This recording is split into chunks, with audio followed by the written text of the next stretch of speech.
नमस्कार। आपका अखबार के YouTube चैनल पर आपका स्वागत है। मैं हूं प्रदीप सिंह। पहले तो ये कैलेंडर वर्ष जो नया शुरू हुआ है उसके पहले दिन जो गड़बड़ हुई उसके लिए माफ़ी चाहता हूं। दरअसल मैं असम के दौरे पर था, असम गया था और वहां शुरू में तो कोई दिक्कत नहीं हुई, लेकिन डिब्रूगढ़ में जो है वो इंटरनेट की बड़ी प्रॉब्लम थी। एक वीडियो अपलोड करने में 4 से 5 घंटे लग रहे थे। उस चक्कर में पहली तारीख का वीडियो अपलोड ही नहीं हो पाया, तो उसके लिए क्षमा चाहता हूं आप लोगों को निराश करने के लिए। और अब लौट कर आ गया हूं तो अब इस तरह की कोई समस्या नहीं होगी। तो आज के मुद्दे पर आते हैं। आज का मुद्दा है उत्तर प्रदेश का चुनाव। उत्तर प्रदेश के चुनाव को लेकर तरह तरह की अटकलें हैं। समाजवादी पार्टी का वोट बढ़ रहा है, समाजवादी पार्टी आगे जा रही है। अगर आप तमाम ओपिनियन पोल्स को देखें तो बड़ा सिस्टमेटिक तरीके से बीजेपी को स्थिर रखकर कभी थोड़ा सा नीचे कभी थोड़ा सा ऊपर और समाजवादी पार्टी को लगातार आगे बढ़ाने की कोशिश हो रही है। देखिए, इन आर्टिफिशियल तरीक़ों से या ये जो प्रायोजित तरीके हैं, इनसे चुनाव नतीजों का आकलन मत कीजिए, उसका अंदाज़ा मत लगाइए। कहते हैं कि अतीत भविष्य का आईना होता है, तो आपको अगर भविष्य का आकलन करना है तो अतीत पर नज़र डालना ज़रूरी है, उसका ध्यान रखना ज़रूरी है। इस लिहाज से मुझे लगता है कि उत्तर प्रदेश के विधानसभा चुनाव को, लोकसभा चुनाव की बात अभी छोड़ दें, विधानसभा चुनाव के नतीजों पर अगर आप नज़र डालें तो आपको दिशा साफ नज़र आएगी। मेरे हिसाब से तय सिर्फ ये होना है कि भारतीय जनता पार्टी को कितनी सीटें मिलेंगी। भारतीय जनता पार्टी की सरकार आ रही है, इसमें मुझे कोई दो राय नहीं नज़र आ रही है। उसका कारण क्या है बताता हूँ आपको आगे।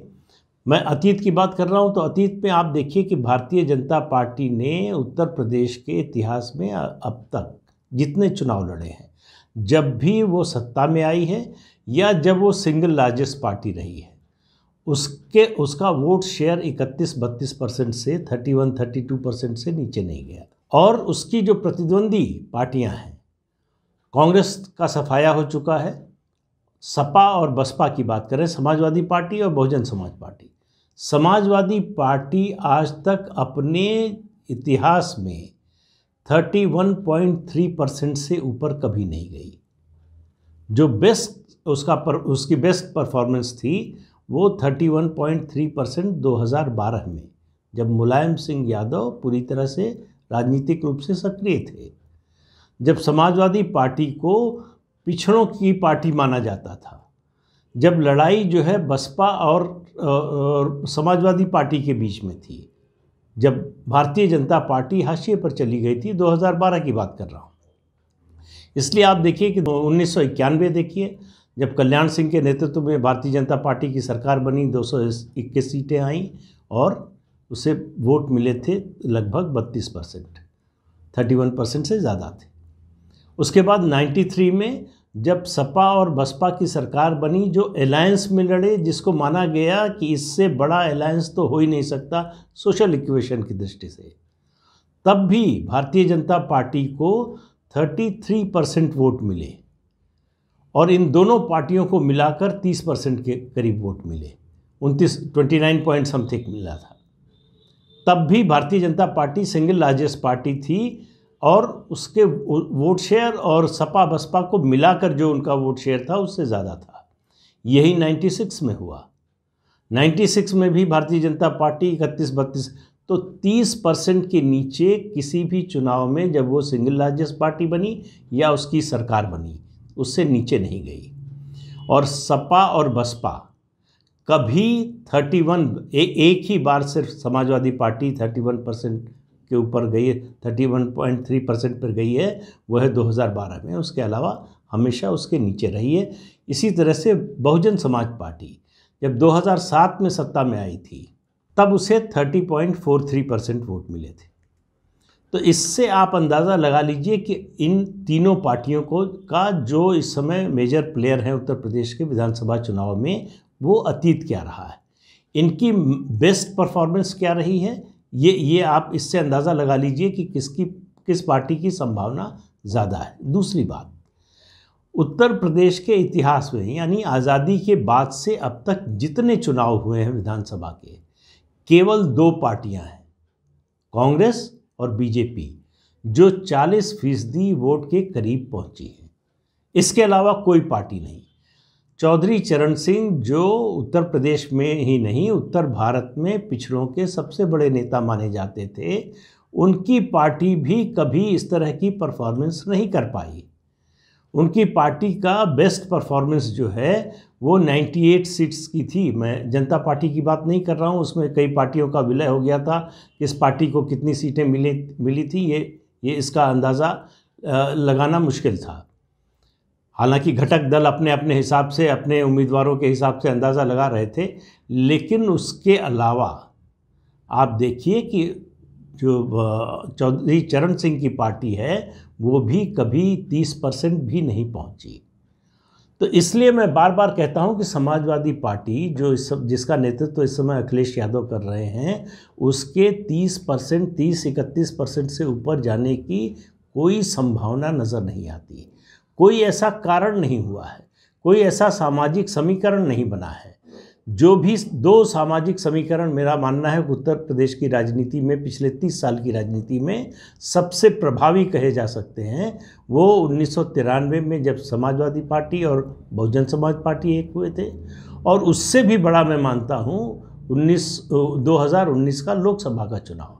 उससे ज़्यादा इसलिए कह रहा हूँ कि जब 1993 में सपा और बसपा मिले थे, तब कांग्रेस पार्टी इतनी बुरी हालत में नहीं थी। बुरी हालत में तो थी, लेकिन तब उसको मुस्लिम वोट मिलता था। इसके अलावा जनता दल भी थी, वो भी मुस्लिम वोट कुछ ले जाती थी। लेकिन 2019 में मुस्लिम वोटों का कोई दावेदार नहीं था सपा बसपा आरएलडी के गठबंधन से बाहर। तो इसलिए जो भी मुस्लिम वोट पड़े 2019 में, सब के सब सपा बसपा आरएलडी के गठबंधन को पड़े। और नतीजा क्या हुआ आपको पता है। बीजेपी अपना वोट शेयर 49% के ऊपर 50% तक ले गई।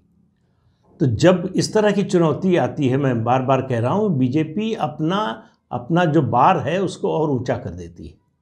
तो इस बार कर पाएगी नहीं कर पाएगी, इस बात को छोड़ दीजिए। अभी तक जो हुआ है उसी की बात कर लीजिए। आपको याद दिला दें कि 2012 में जब समाजवादी पार्टी की सरकार बनी, नहीं, मैंने पहले जो कहा था, समाजवादी पार्टी को 2012 में 31.3% वोट मिले थे, वो आंकड़ा ठीक नहीं है। समाजवादी पार्टी को 2012 में 29.15% वोट मिले थे। ये उसकी बेस्ट परफॉर्मेंस है, इसके ऊपर वो कभी नहीं गई। और उस चुनाव में बहुजन समाज पार्टी को कितने वोट मिले थे? लगभग 26%, 25.93%। तो दोनों पार्टियों में 3 पॉइंट कुछ का अंतर था। और सीटों का अंतर कितना आया?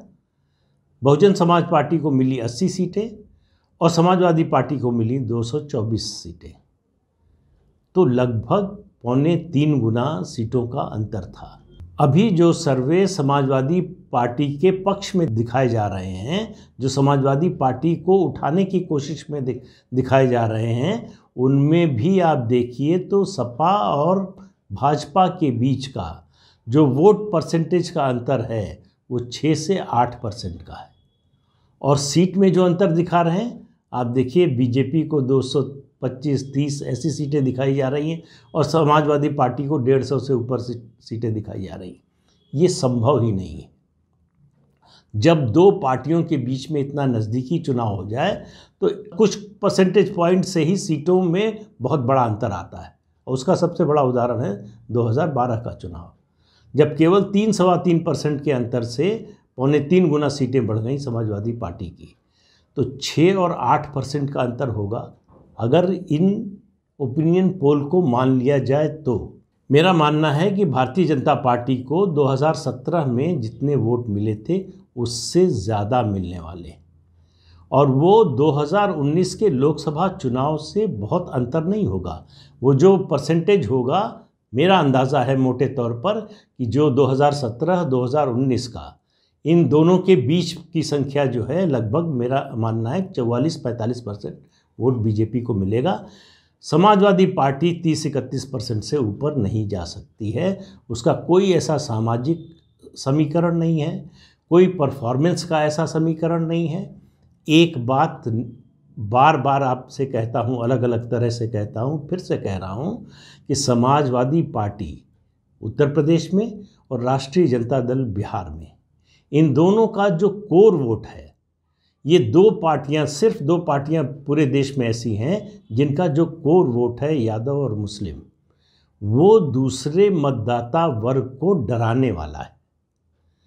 इनके आने की संभावना से दूसरा मतदाता वर्ग डर जाता है।